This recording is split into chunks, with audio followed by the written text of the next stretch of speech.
Warning: this show is intended for mature audiences only. Viewers' discretion is advised.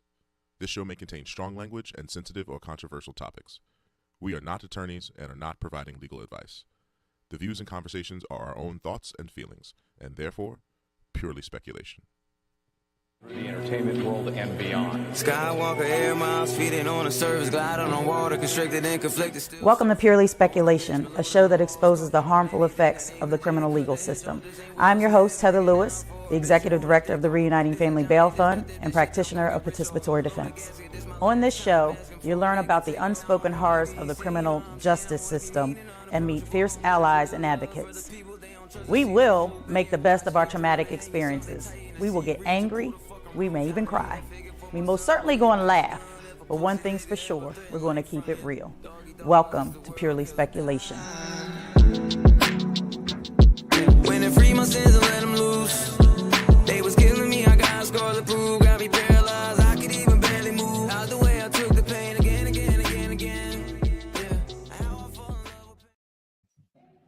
Hey, y'all. Welcome. Season 3, episode 4. Y'all, season 3, episode 4. And April is 420 month, happy cannabis month, all that stuff. And so Pennsylvania has been on this journey to legalize recreational cannabis. It has legalized medicinal, but Pennsylvania is one of only 19 states that still imposes jail time for simple possession of cannabis, and all but for one of its neighbors, West Virginia, has legalized adult use sales. And voters in Pennsylvania are supported overwhelmingly. And we've been on this journey to get recreational cannabis use legalized here in Pennsylvania. I personally have witnessed the DA's office seeking jail time for personal use cannabis, which is absolutely ridiculous. But we're going to get the update on cannabis legislation from my girl, the founder of Free My Weedman, Kristal Bush, Stay Lifted, Puff and Pose, like all this stuff that's, for our 420 consumers, our cannabis consumers. Welcome, Kristal. How you doing? Can you hear me? Oh, all right. We having technical difficulties. Kristal? I can hear you. My service is going in and out. Can you hear me? Oh, I can hear you now. Yes. So you heard the intro? Did you hear what I was saying? Or is it me? Okay. Sorry. No, it's okay. Here now. Should I? Hold on, I'm gonna check with tech.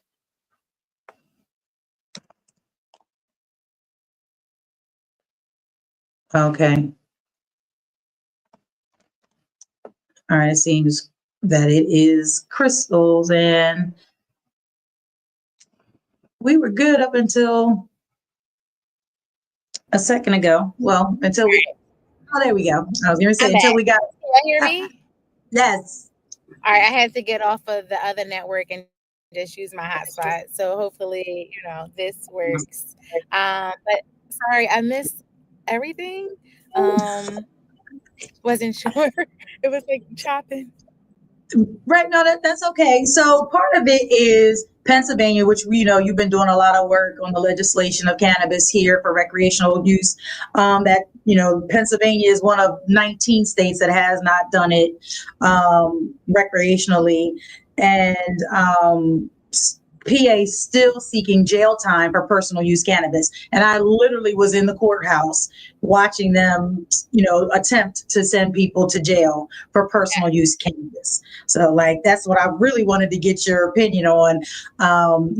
Since, last year, almost a year to the day, you were a guest last year, and so appreciative and grateful for you sharing your story and your journey, and just so kind of give us an update before we go into the feelings of all this legislation stuff. Just give us an update. I want to know how you're doing, how Free My Weedman is doing, Puff and Pose, Stay Lifted, all that good stuff. I see you traveling and pumping, and pumping and posing, not just yoga poses, girl. You are doing it. Yeah. But thank you so much, Heather, for having me a second time. But to be honest, this work is so exhausting. Being the only one that's in the room who actually had these lived experiences, having loved ones who've been incarcerated for this plan, having friends who is still being targeted as they're looking to enter into the legal industry, it's really lonely, a lot of times I'm invited to the table, but I like to say that I'm still the food on the menu. So it's Mhm. like, oh, I'm like so excited to, have a seat at the table, but I'm starting to Right. realize like you have this seat at the table, but yeah, you still food on that menu and they're going to eat you alive.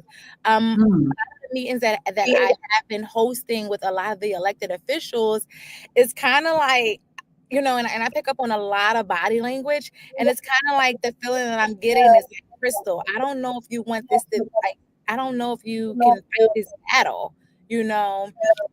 So it's very difficult. It's very tough, trying to bring Pennsylvania like online with the adult use.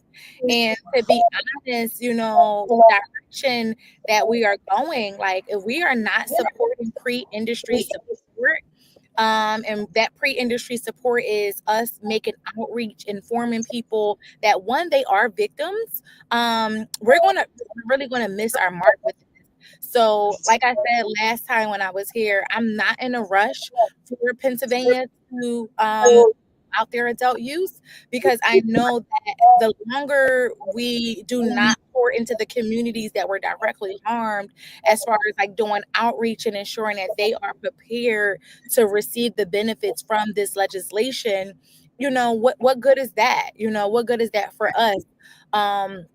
It's several bills that is being introduced, and it's some bills that I really don't know. Like, I don't know if I support it because um and I know the reason why, and one bill in particular is House Bill 420, and they use 420 like, Right. come on. I'm sure. That bill is being introduced by Dr. Juki and Dan Frankel, and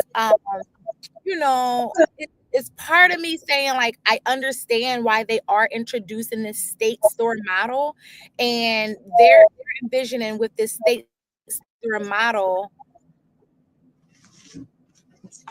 Make sure, okay. Oh yeah. They're envisioning with this state store model, um, for really the state to actually like own the dispensaries. So where do that leave the people who were directly harmed? They would not have Mhm. no ownership, and they'll be left with just licensing. So Right. I would like, I say like, listen, this is, that type of bill is just really another business plan for the state. To be honest, it's not an opportunity for us to advance equity. It's not an opportunity for us to, ensure that the people who were directly harmed have access into this industry. But I understand why they did introduce the how, or why they are planning to introduce the House 420, and it's because of these MSOs. And when I say MSOs, it's the multi-state operators, who is Right. looking to monopolize this entire industry. So I get it. On one hand, I'm like, I don't really know if this is going to ensure the people who were harmed have really access into this industry. But then on the other hand, I'm like, well, shit, if you're not going to actually, give us the resources and the pre-industry support, then maybe that's the route that we need to go.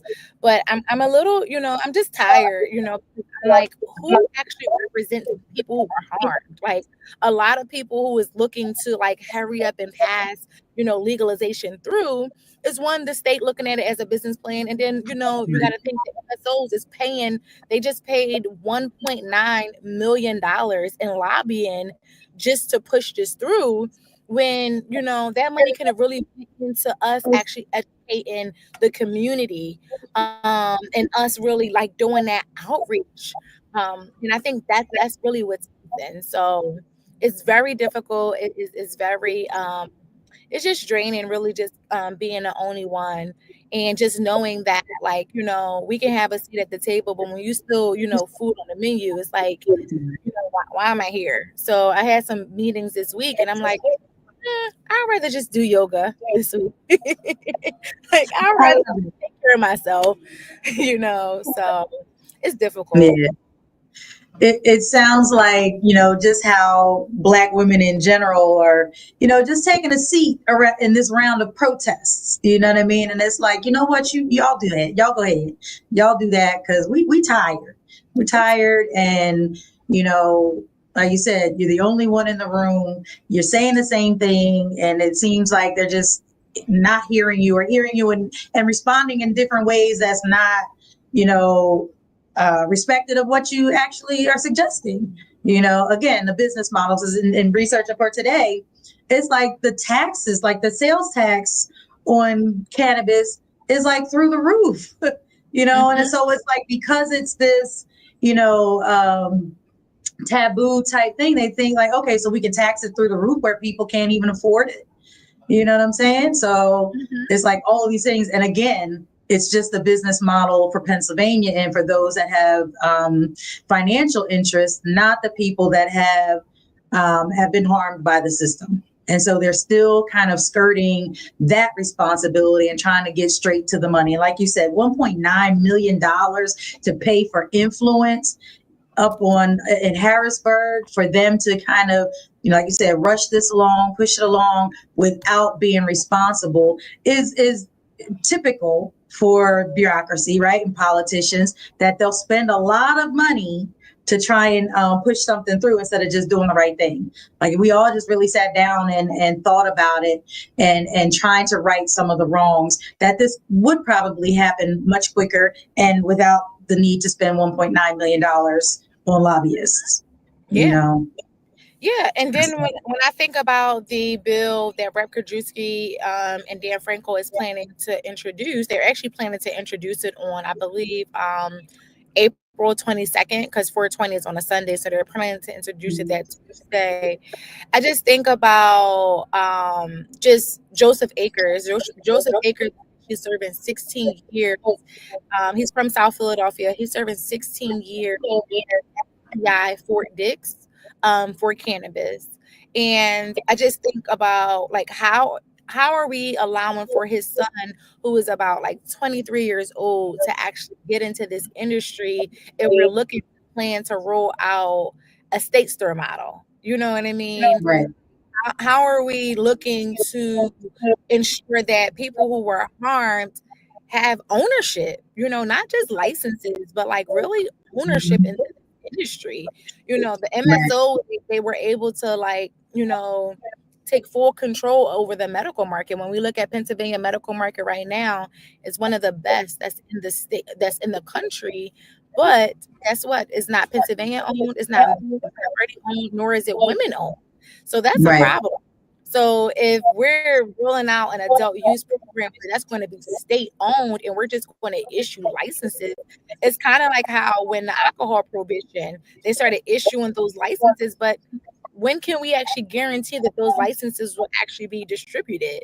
5 years, 10 years? Like, the state currently right now is not even growing cannabis. So how are we ensuring that the state store is going to ensure that we actually are going to be able to get an industry up and running if they're not even growing right now? You know what I mean? And if their only thing is to introduce this type of bill to block out these MSOs, then it's like, who is actually, advocating for us? So, that's where I'm at. And I am the one that's in the room. But like I said, it really it gets exhausting. Like, just saying the same thing, like you said, just saying the same thing over and over. Right. And I'm surprised at Rick. I know Rick, and you would think. I'm gonna say you just make a face. You know what I mean? Like, folks would like do better. Like, you're in a position, like, go hard or go home. And I like Rick, like, go hard or go home. Like, why are we doing that? I love what he stands for too. And this is why I feel like he is co-sponsoring this, because he understands that if we don't prepare pre-industry, if we don't have pre-industry investment, like, this is our other choice. But instead of introducing this type of model, I think we can actually come up with our own model and set our own rules. Like, we don't have to rush into this because our governor put it in his budget and requested that he has a bill on his desk. Like, no, let's actually put put everyone's voices together. So I understand, where he's possibly coming from. And we met with Rick Kajewski a few times, him and his team. So I understand, but I think part of it is like, okay, this is the only option. This is possibly the only aggressive option. And I also think like they don't even really think that this bill is actually going to like really like move. So it's like, oh yeah, time at this point. Right. That's why I feel like he's co-sponsoring this bill simply because, it's just one of those things where it's like, well, we don't want the MSO to take control, so this is the only option that we're going to have, and let's just delay it. So yeah, I'm a bit surprised too. I was a bit surprised, and as many members been on a Black Caucus that are as many members as on a Black Caucus that supporting it. But when I just think about like politics, like the more that I'm in these rooms, the more that I'm like, a lot of this is just politicking, and politicking is like, oh, this person owed me a favor because I'm on a house or I'm on a health committee, and this person owed me a favor. So it's favor for favor as opposed to let's all come together and let's understand the history and how this war on drugs has disrupted the entire Black community. Black people are 4 times more likely than whites to be arrested for cannabis, but yet we don't have no ownership in this in Pennsylvania. So it's like, I understand the politicking of it, but it's like, who was going to actually stand up and say, like, you know what, enough politics? Like, this is actually the last opportunity for Black people to receive their reparations. This is the last opportunity for them to like receive some sort of ownership. And I don't think we have anyone that's representing that, that's speaking from that point of view.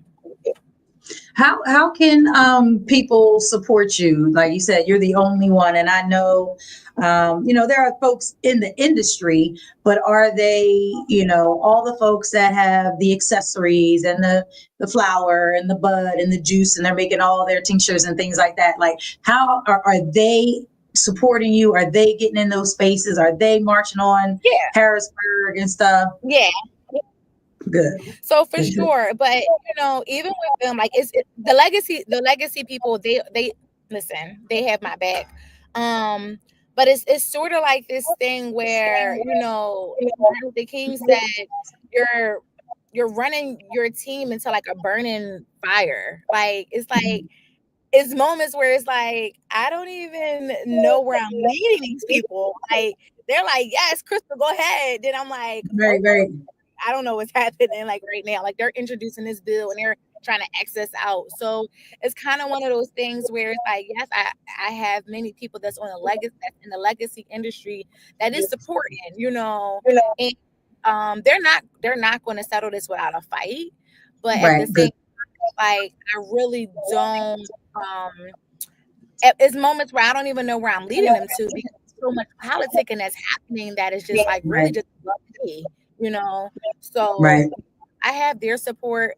They can, follow me, Free My Weedman. We have monthly town halls where we bring together like different industry experts that, have dispensaries and licenses in other states or that's running like different state programs that we just bring in on our monthly basis. Our town hall is hosted the first Wednesday of every month. And even that number is growing. We went from like 50 to now we have 80 people.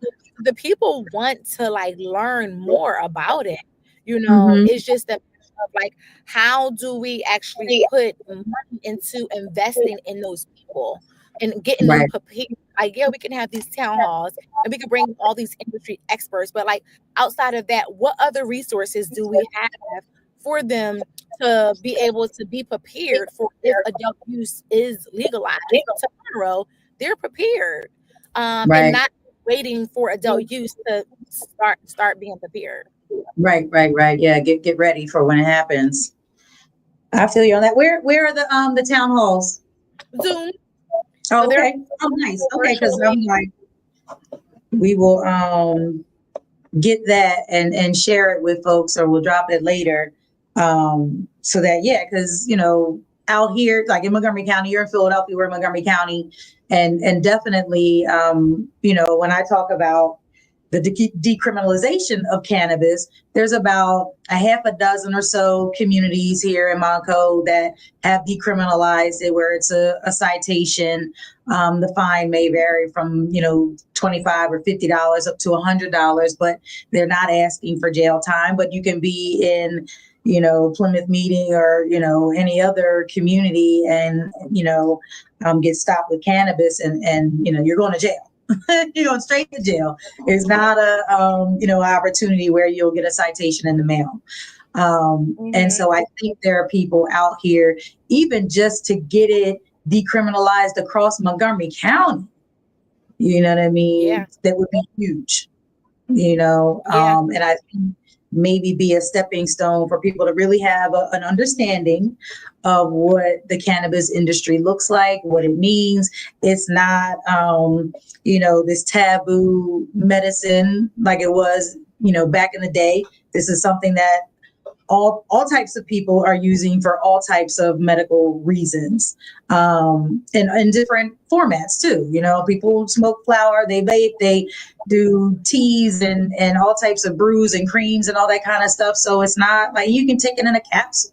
Like it's all types of ways that you can consume cannabis medicinally to help people. So we need to get away from that stigma that, oh, weed is bad and it's a gateway drug and all this. Like people do drugs every day. They do all types of drugs.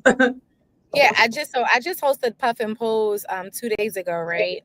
And when I say this was like the best one, you know, and we host these on a monthly basis the first Sunday. And I say it was the best one because it was really intergenerational. Like I had Muslim sisters there that was in their garbs.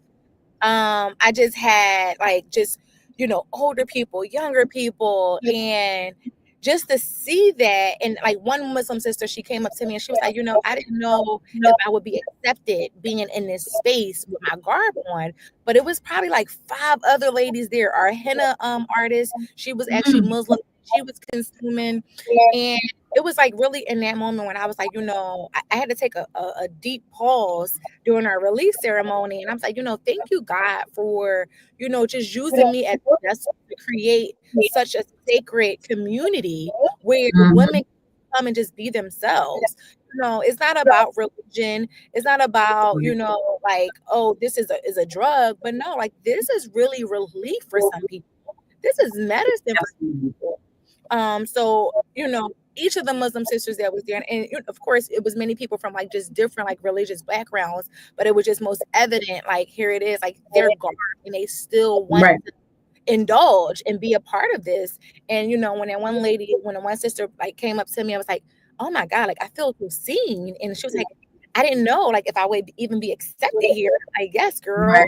You know, and to see like 5 and 6 other, you know, like Muslim sisters like in their hijabs and, you know, they're practicing yoga and they're consuming like that. It just warmed my heart. You know, it really warmed my heart because we need more of those safe spaces for us to come together. Like, you know, so many of us is fighting these silent battles and it's like, oh, you shouldn't be taking this and you shouldn't be doing this. And we're allowing a lot of this to keep us divided. We're allowing religion to keep us divided. But it was in there. It was like, it don't matter what your religion is, sis. You know, if you want to stretch out on the mat, if you want to, you know, blow out, release some stuff, like this is the space. Just so thankful, just like even in that moment where I really was just like, wow. I'm looking around and it's like the older and it's the younger, and it's just like, thank you, God. So it's one side of the business is very difficult. Like I feel like the wellness side and, you know, planning out, and I don't even say planning, like, but I'm facilitating a community. Like not only not like the creator, but I'm really just facilitating. Like we all add something to this. And, you know, I feel like God is using me as a vessel to bring these women together. Not only am I helping them get their medical marijuana cards, but the first Sunday of every month, I'm actually helping them, you know, stuff. And you know, I think that's just as important as being on the front line and ensuring that we legalize it the right way. So the wellness puff and pose is what balanced me out in this work. Because if it was really just about, like free my weed man, I would be so burnt out because I feel like just getting hit like with brick walls. Like I'm not really getting nowhere. Even though I know I am, but it's like it's just really politics that's like really holding me back. Right. Yeah, the advancements, feel like, baby steps, when you're actually moving forward. You don't feel like you're moving forward because it's you're at a snail's pace, and it's kind of hard to see that you've actually, have moved forward and advanced in some areas. And so I'm happy that Puff and Pose is that release for you. I guess we're gonna have to come up with something because we don't have that in this space. I'm like, what are we doing? You know what I mean? We have to come up with something. I'm gonna have to come to Puff and Pose again and try it all over because I couldn't stop laughing. I was just too giddy that day. But it is a very serene and peaceful, safe space. I absolutely love it, and trying to get some more of our folks to come out there and Puff and Pose with y'all. So 420 is in a couple weeks. It's on a Sunday this year. Are there any special events, anything happening? I know that you have, I guess, a special Puff and Pose that day. So you want to tell us about that, and if there's any other 420 events going on in the city? Yeah, so it's not even just a puff and pose. We're actually just doing a 420 brunch where the tickets are $4.20. Just because we want to really just continue the vibes and nurture the community. So, many of the ladies, they just was reaching out saying like, oh my God, what's happening for 420? And I'm like, I don't know. Normally I would go to DC to this National Cannabis Festival, which was actually pushed back until July. So I was like, hey, like, let me just throw a brunch. Currently we got like 90 tickets that sold. But like I said, it's only $4.20.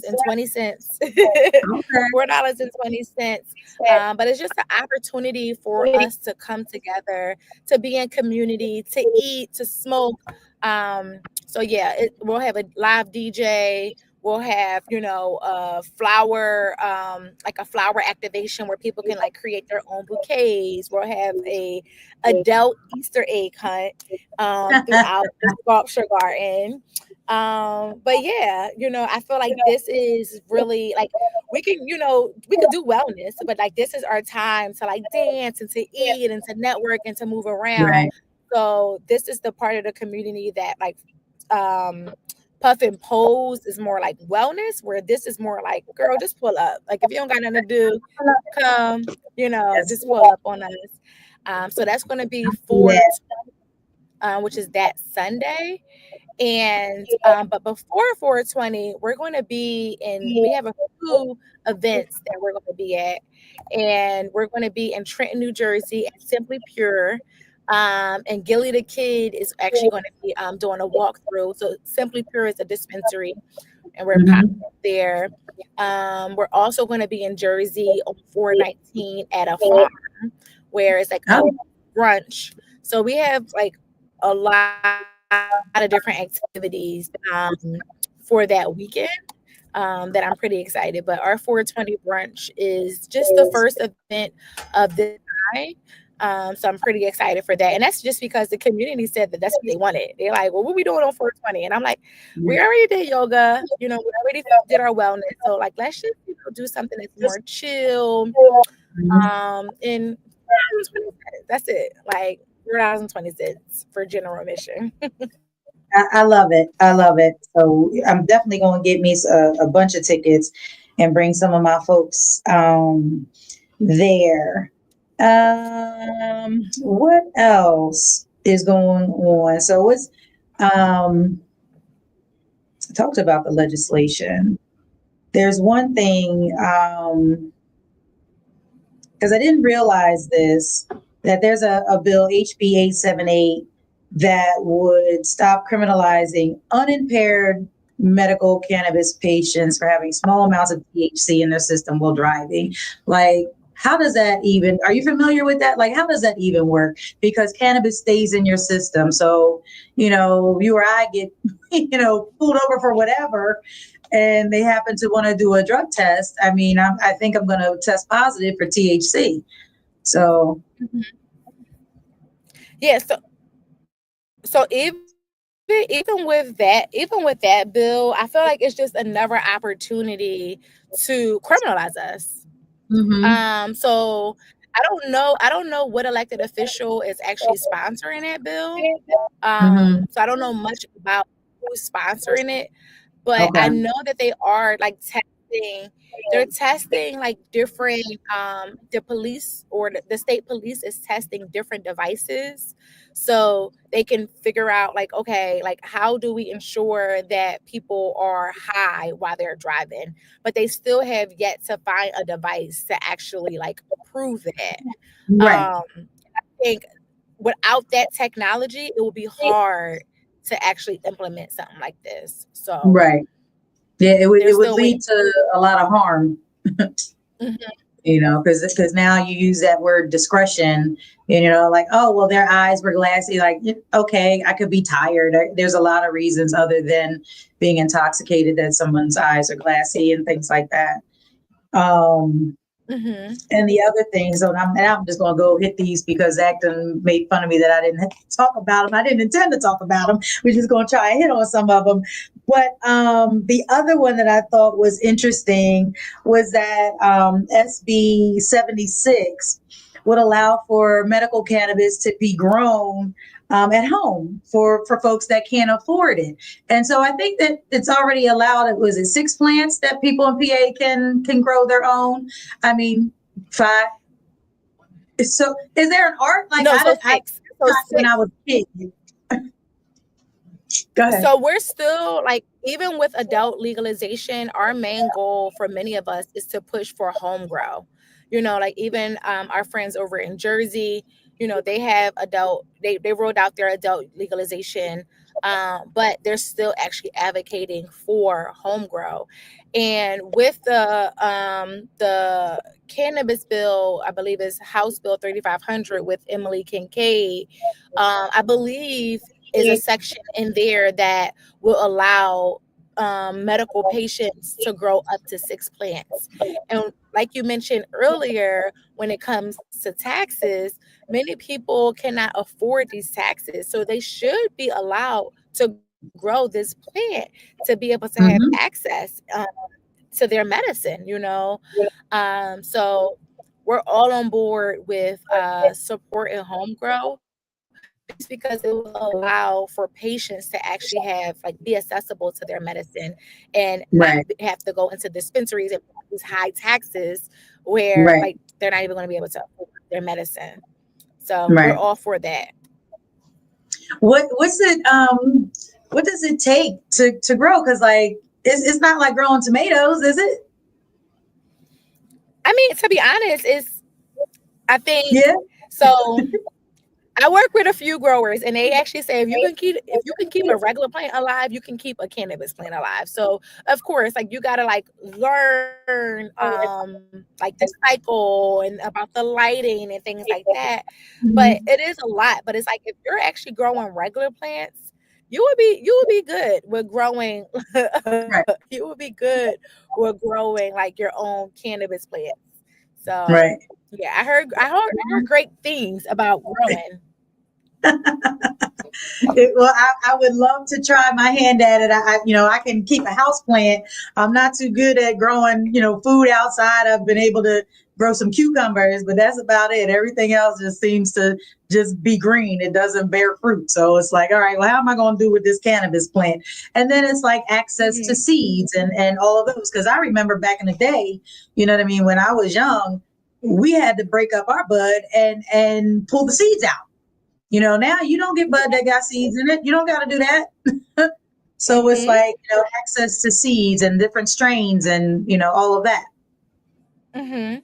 And I think it's just really just knowing the genetics and just knowing the different growers. Like it's many conferences out here where you can just go and buy different seeds. So I think it's just more so like just being in that community, because I know a few people that got like some really good seeds. So yeah.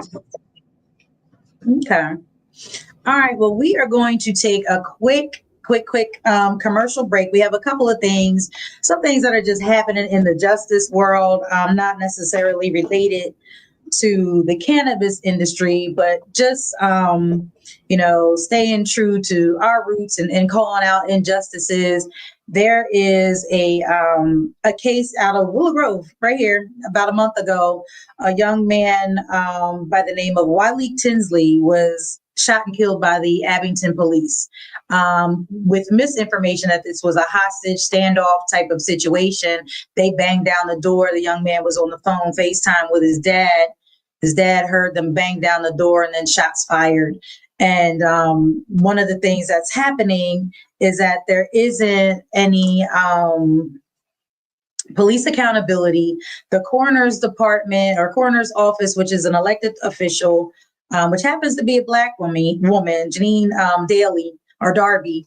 And so their job is supposed to be assessing, any shooting that definitely involves police, but any homicide, do independent audits, gather evidence, make sure things are cataloged correctly. And it's been a month and the family has not gotten any autopsy or anything from the coroner's department or any support from the police department. And so we just wanted to kind of highlight that. And also, so Keir Bradford Bray is one of the attorneys that is going to be supporting this family. And on Thursday, April 10th at the Montgomery County Court of Common Pleas, they're going to have a press conference on the courthouse steps at 11 a.m. on Thursday. So y'all stay tuned for that. Their support getting, involvement with the NAACP over there, just to really shed some light on, just how Black folks are still being murdered at the hands of police, that they go in shooting and they want to ask questions later. And it's like, it's too late for that.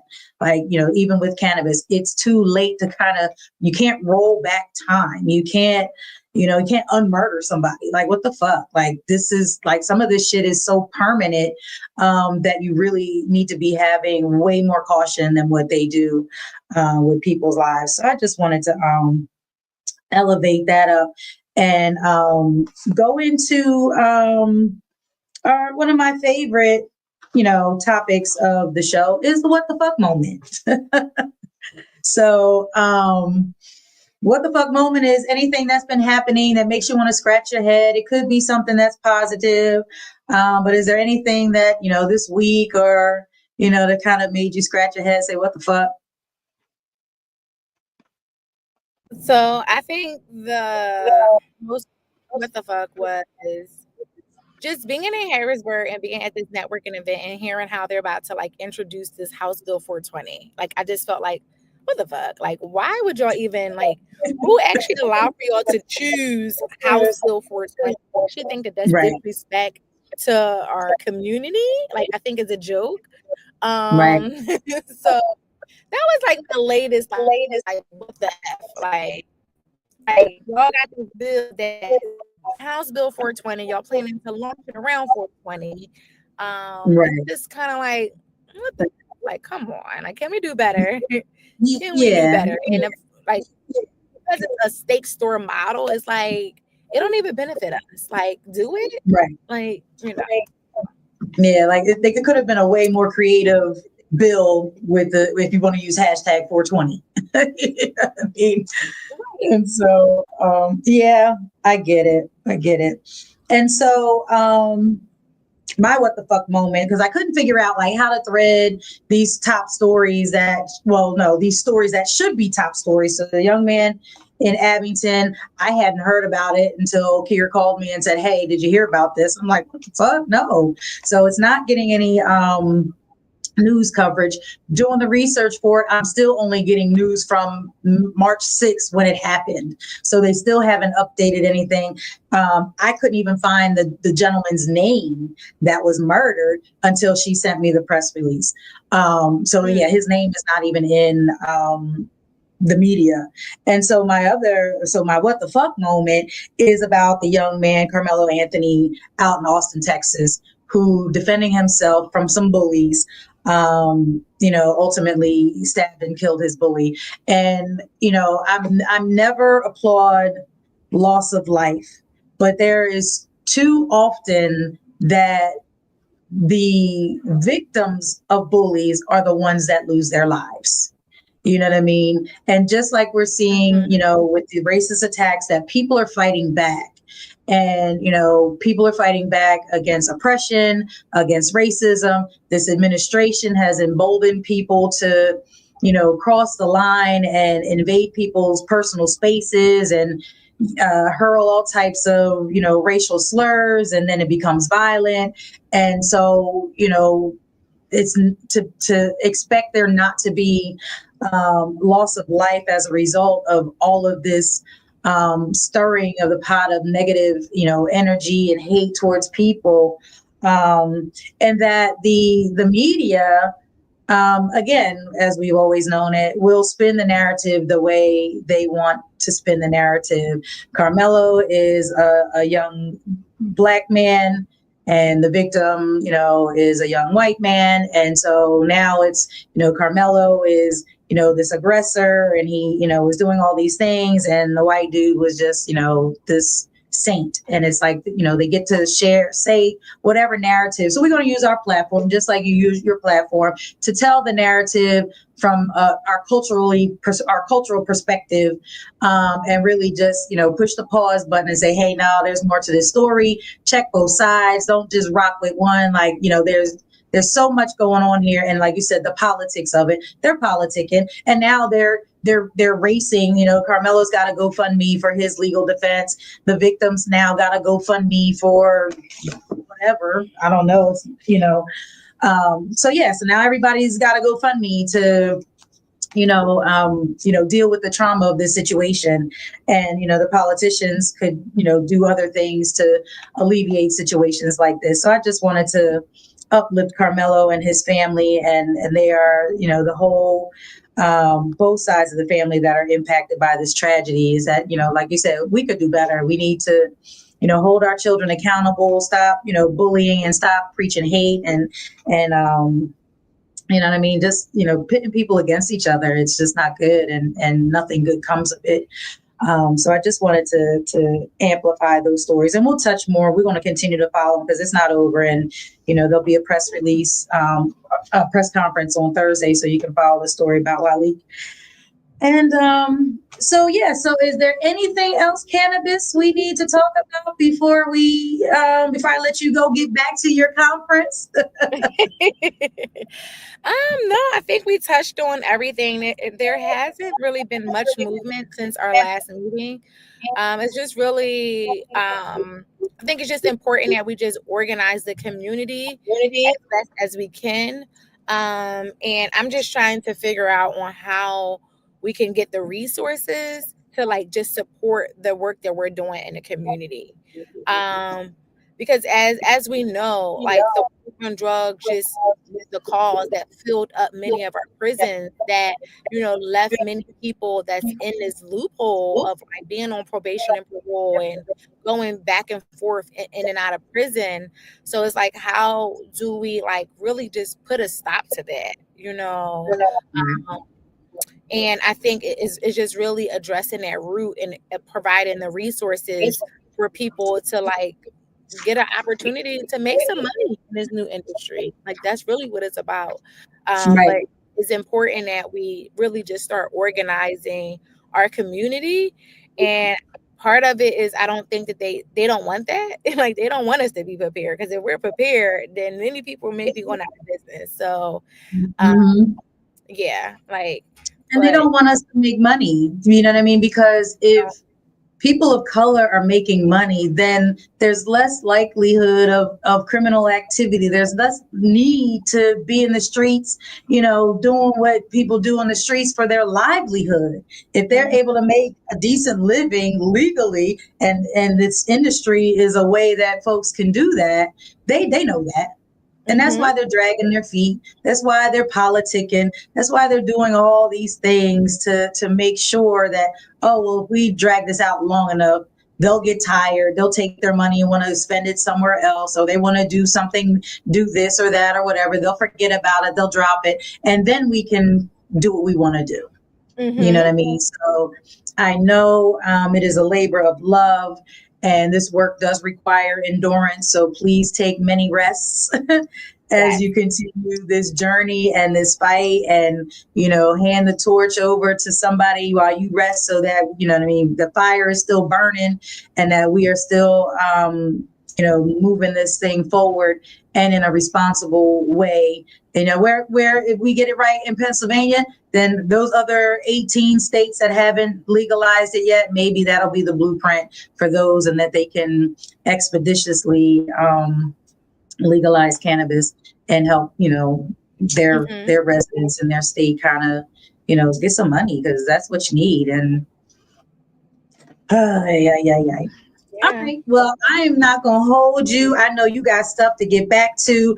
I'm just going to thank everybody for tuning in. I thank Kristal for showing up and being our cannabis expert and everything that we can do. I'm going to get the links to the Zoom so that we can share it with our listeners, and we'll put it everywhere so folks can hop on. And so that 90 will be, you know, 900 sooner than later, and really have that impact, the voice of the people, really be able to shout out how they want this cannabis legislation to go.